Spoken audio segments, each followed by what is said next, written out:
اسکلان صلیبیوں کے قبضے میں، صلاح الدین پر ریاستی فیصلے کی خلاف ورزی پر سزائے موت کے منصوبے، شہنشاہ شدید زخمی، یروشلم کی آزادی کا خواب، اسکلانیوں کی صلاح الدین کے ساتھ دشمنی، کیا اخلاص اور محبت کا بدلہ ملے گا صلاح الدین کو یا ملے گی سزائے موت؟ اعوذ باللہ من الشیطان الرجیم، بسم اللہ الرحمن الرحیم۔ السلام علیکم ورحمۃ اللہ وبرکاتہ۔ آج ہم حاضر ہیں صلاح الدین ایوبی کی زندگی پر مبنی سیریز کی 8 ایپیسوڈ کے ساتھ۔ لاسٹ ایپیسوڈ میں ہم نے دیکھا اسکلان پر گبریال نے قبضہ کر لیا، اسکلان کے سردار شدید زخمی ہو گئے، شہنشاہ شدید زخمی ہو گیا، نجم الدین اور نور الدین کے درمیان کشیدگی۔ نور الدین کا اعتراض تھا فاطمہ نے رضائی ماں ہونے کی بات کیوں کی، نجم الدین کا اعتراض تھا کہ صلاح الدین کو اکیلے اسکلان کیوں جانے دیا۔ گبریال اسکلان پر قبضہ کرنے کے بعد مسلمانوں کا قتل عام کرتا ہے، سوریا کے بھائی خلیل کو قید میں ڈلوا دیتا ہے۔ صلاح الدین سمندر میں غوطہ زنی کرتے باہر آتے ہیں، اسکلانیوں نے شہر خالی کر دیا، شہر کے باہر کھلے میدانوں میں خیمے لگا لیتے ہیں، کثیر تعداد میں نوجوان قتل ہو گئے، جو بچ گئے وہ زخمی ہو گئے۔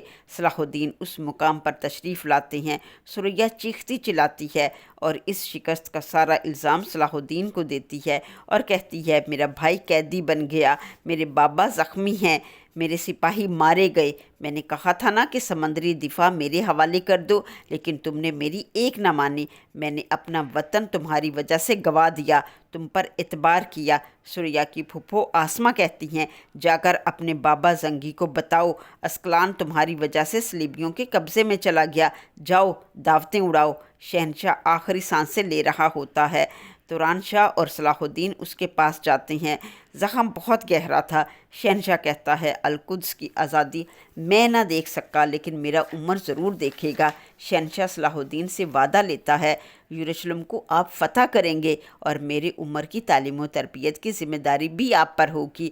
پھر بتاتا ہے میرے سینے میں آگ لگی ہے، اگر وہ باہر آ گئی تو سب کچھ جلا کر بھسم کر دے گی۔ صلاح الدین اس سے پوچھتے ہیں کہ وہ کون سی آگ ہے، مگر شہنشاہ کچھ نہیں بتاتا اور کہتا ہے اس آگ کو بجھانے کے لیے ایک شہادت کافی ہے۔ پھر وہ کلمہ شہادت پڑھ کر جان دے دیتے ہیں۔ ادھر نور الدین زنگی بہت پریشان تھے، وہ اپنی فوج کو لے کر صلاح الدین کو ڈھونڈنے نکلتے ہیں۔ شیرکو انہیں تسلی دیتا ہے، مگر نور الدین کہتے ہیں صلاح الدین صحیح سلامت نہ ملے تو پریشانی، مل جائے تو بھی پریشانی، سلطنت کے فیصلے کے خلاف جا کر اس نے مجھے مشکل میں ڈال دیا ہے۔ شیرکو کہتا ہے صلاح الدین کو تلوار چلانا آپ نے سکھایا ہے، وہ دو دھاری تلوار ہے۔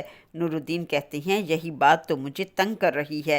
سامنے سے باربن صلیبی فوج کے ساتھ آ جاتا ہے اور بتاتا ہے ہم نے اسکلان فتح کر لیا ہے، آپ کا بیٹا گیا تھا مگر بری طرح ناکام ہو گیا ہے، سمندر میں مچھلیوں کی خوراک بن چکا ہوگا۔ نور الدین یہ سن کر بے قابو ہو کر باربن پر حملہ کر دیتے ہیں۔ دونوں کے درمیان تلواروں سے لڑائی جاری تھی کہ ایک قاصد آ کر اطلاع دیتا ہے میرے سلطان صلاح الدین زندہ ہیں۔ باربن کہتا ہے اگر وہ زندہ ہے تو جو شکست اس نے کھائی ہے وہ موت سے بھی بدتر ہے اور یہ شکست تمہاری بھی ہے۔ نور الدین کہتے ہیں صلاح الدین میری اجازت سے نہیں گیا، اگر میری فوج ساتھ ہوتی تو یہ شکست کبھی نہ ہوتی، ہمارے درمیان سمجھوتا ہے۔ باربن کہتا ہے سمجھوتا اب ختم ہوا، تمہارے بیٹے نے جو کچھ کیا تم اس کے ذمہ دار ہو، میرے آدمیوں نے حاجیوں کے راستے پر مورچے لگا دیے ہیں۔ نور الدین کہتے ہیں اگر تم نے حاجیوں کا ایک قطرہ بھی خون کا بہایا تو مجھے قسم ہے خون کی ندیاں بہہ جائیں گی۔ باربن کہتا ہے اگر حاجیوں کے راستے محفوظ رکھنے ہیں تو تمہیں اپنے بیٹے کو سزا دینی ہوگی، اور یاد رکھو کبھی اسکلان کی طرف آنکھ اٹھا کر نہ دیکھنا، اگر تم نے ایسا کیا تو میری فوج ایک حاجی کو بھی زندہ مکہ نہ پہنچنے دے گی اور حاجیوں کے خون کے ذمہ دار تم ہوگے۔ نور الدین صلاح الدین شہنشاہ کی ڈیڈ باڈی لے کر دمشق جانے کی تیاری کرتے ہیں، مگر توران شاہ کہتا ہے میں اپنے بھائی کا بدلہ لے کر ہی جاؤں گا۔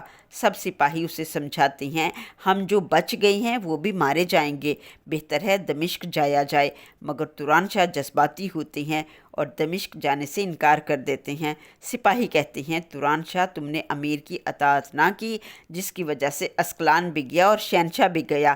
صلاح الدین کہتے ہیں پہلے ہمیں شہنشاہ کی تدفین کا فرض ادا کرنا ہے، پھر بعد میں سارے فرائض ادا کریں گے۔ وہ سب دمشق کی راہ لیتے ہیں۔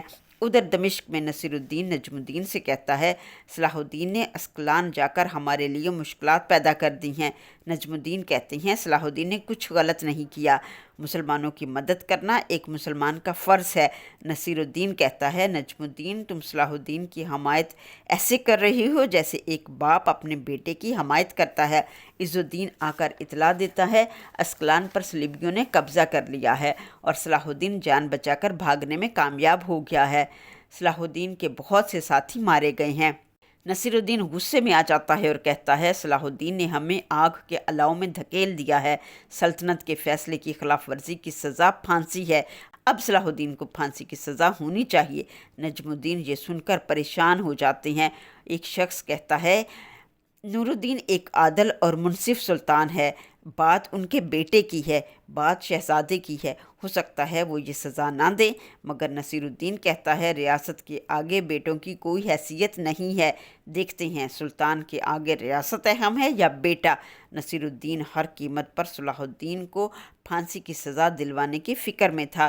نجم الدین ٹوٹے دل کے ساتھ گھر کی طرف بڑھتے ہیں اور گھر جا کر اپنی بیوی سے پوچھتے ہیں شہنشاہ اور توران شاہ آ گئے ہیں؟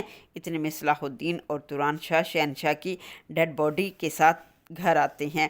نجم الدین اذیت میں تھے، ایک طرف شہنشاہ کی موت اور دوسری طرف صلاح الدین کی سزائے موت کی سزا، وہ غم سے چکنا چور تھے۔ ان کے چچا شیرکو کہتے ہیں شہنشاہ اگر تمہارا بدلہ میں نہ لوں تو اپنی تلوار سے مارا جاؤں۔ وہ حیرانگی سے پوچھتے ہیں سرحدی فوج نے کبھی شکست نہیں کھائی، کیا اس کی وجہ اسکلانی ہے؟ احمد بتاتا ہے منصوبہ بندی بنانے والے امیر صلاح الدین تھے۔ توران کہتا ہے ہم نے ان کی اطاعت کی۔ احمد بتاتے ہیں امیر کی اطاعت نہ کرنا شکست کی وجہ تھی۔ تمام سپاہی بتاتے ہیں توران شاہ نے امیر کی اطاعت نہ کی۔ ادھر محل میں نصیر الدین نور الدین کو کہتا ہے صلاح الدین کا فیصلہ دیوان مجلس بلا کر کیا جائے۔ نور الدین حکم دیتے ہیں صلاح الدین کو ڈھونڈا جائے اور فوراً دیوان مجلس میں بلایا جائے۔ صلاح الدین محل چلے جاتے ہیں۔ ادھر نصیر الدین کی بیوی نور الدین کی بیوی کو بھڑکاتی ہے کہ آپ کے سوتیلے بیٹے صلاح الدین نے سلطنت کو آگ میں دھکیل دیا ہے۔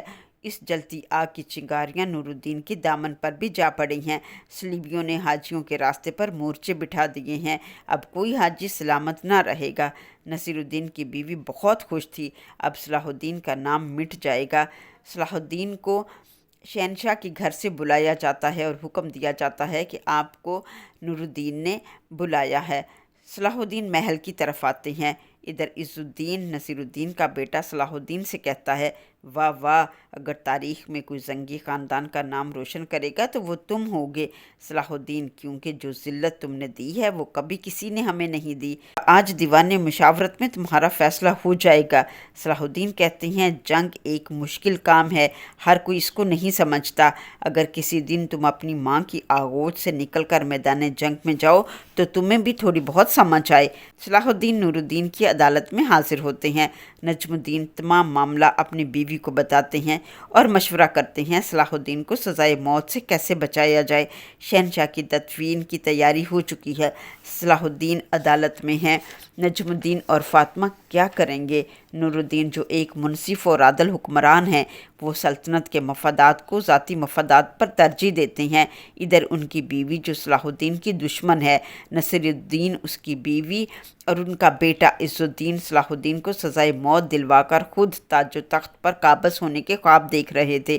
اتنی ساری چالوں اور سازشوں میں نور الدین کیا فیصلہ کریں گے؟ انصاف کا تقاضا کیا کہتا ہے؟ سلطنت کے قوانین تو صلاح الدین کے خلاف ہیں۔